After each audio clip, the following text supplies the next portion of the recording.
Good day mga ka-sports natin dyan. Myla Pablo, namataan nga ng mga fans na umiiyak ito. Marami nga ngayon mga naawa kay Myla Pablo na kanyang fans, at kahit nga hindi fans ni Myla Pablo ay nakikisimpatya nga sa kanyang nararamdaman sa kasalukuyan. Namataan nga na 2 beses na nga si Myla Pablo nakita na iyak ng iyak, at marami nga ngayong videos na kumakalat ay parang sobra talagang laki ng kanyang bigat na dinadala sa kanyang damdamin, dahil nga hindi matigil-tigil at mapigilan ni Myla Pablo ang kanyang iyak. Dahil dito ay sinabihan siya ng kanyang mga fans at ng ibang netizen na di umano ay lumipat na lang ito sapagkat sayang ang kagalingan nito at hindi na rin pabata ang ating Myla Pablo. Matatandaan nga natin na si Myla Pablo ay isa sa mga pinaka-scoring machine ng lahat ng team na kinukuha siya, pero pagdating sa Petrogas ay mukhang binuro na nga itong si Myla Pablo. Aalamin natin ang buong kwento kung bakit iyak ng iyak ang ating nag-iisang bagyong Myla Pablo. Pero bago ang lahat, kung bago ka sa aking YouTube channel, subscribe na. I-click ang ating notification bell para lagi kang updated sa lahat ng issues sa volleyball. Susunod na.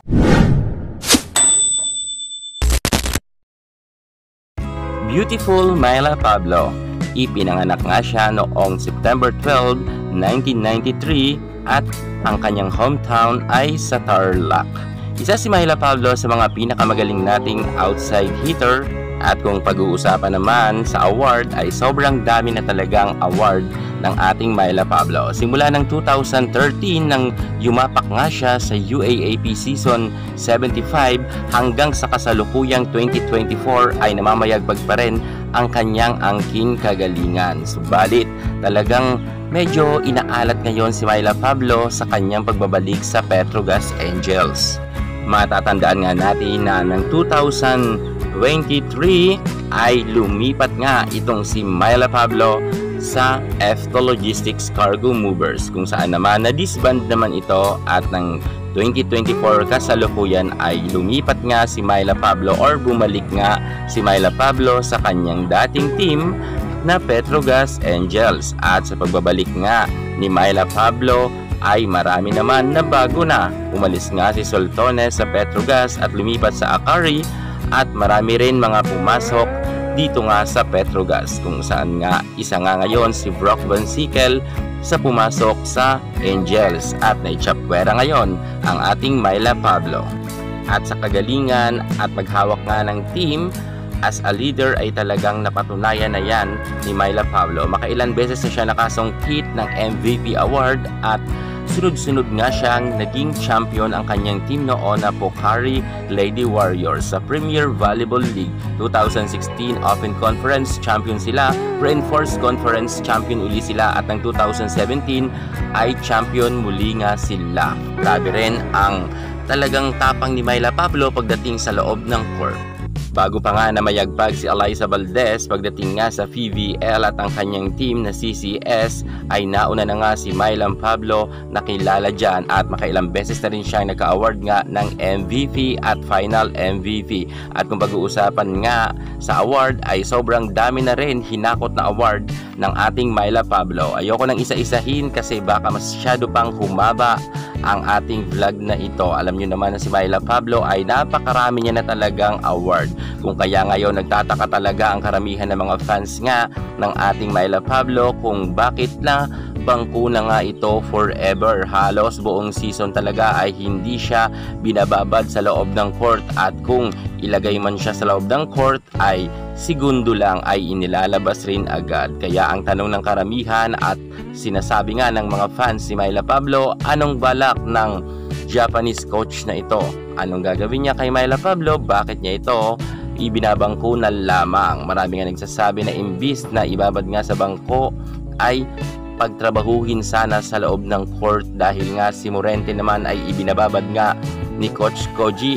Sana raw ay si Myla Pablo ay ibabad rin, pero hindi nga ito nangyari, at talagang mailap talaga ngayon ang pagkakataon kay Myla Pablo para nga maipamalas niya ang kanyang angking kagalingan at makita nga to ng Japanese coach.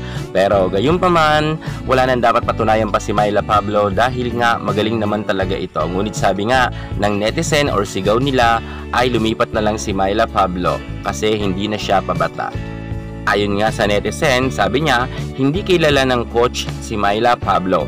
Hindi yata tinimbre ng coach na pinalitan parang galansa din si Pablo Yan ang kanyang sabi. Sana talaga ay makilala na ni Coach Koji ang angking kagalingan nga ni Myla Pablo. At ito pa ang isang netizen. Ayon nga kay Prince Carlo, hindi kasi aware Japanese coach ng Petro na magaling din si Pablo. Kung ako ang yung tatanungin, magaling talaga si Pablo at malabaldes rin yan sa loob ng court. Halimaw rin yan si Myla Pablo at talagang nakuha niya nga ang karamihan ng kanyang fans dahil sa kanyang bagsik sa loob ng court. At malakas talaga pumalo si Myla at bumubuhat talaga ng team. At ayon pa nga kay AJ Imperial, sabi niya, yung feeling na gusto mo makakontribute sa team mo pero wala kang magawa. Nakakagilty yon, pakiramdam na parang ang useless mo. Kawawa si Myla, kitang-kita yung sama ng loob niya. Pilit niyang ayaw umiyak pero hindi niya mapigilan. Emoji sad. So totoo naman ang sinabi nga sa komentong iyan ni Mr. Imperial. Kung tutuusin, kayang-kaya pa makipagsabayan ng ating Myla Pablo at may angking kagalingan pa yan. Siguro talaga ang panawagan na lang ng kanyang mga fans na lumipat na lang siya sa ibang team. Mukhang wala na kasi siyang mapopwestuhan pagdating nga sa Petrogas sapagkat sobrang babad na babad talaga si Brock Van Sickle.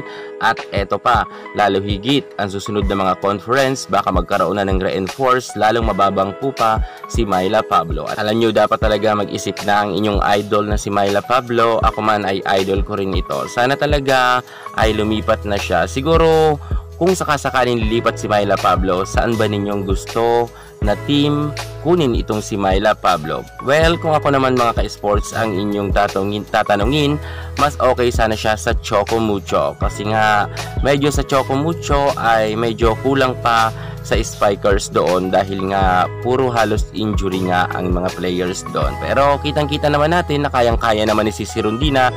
How much more kung may Myla Pablo pa sa Choco Mucho. Talagang magbabakulaw na yan at kahit nga si CS ay talagang baka mahirapan na kung meron ng Myla Pablo sa Choco Mucho. Ikaw, saan gusto mo ba si Myla Pablo lumipat if ever man nalilipat nga siya sa ibang team? Comment naman kayo dyan sa baba. Pero pag ako talaga ang yung tatanungin, dalawang choice lang na team ang gusto kong mapuntahan ni Myla Pablo, either sa CCS or sa Choco Mucho talaga.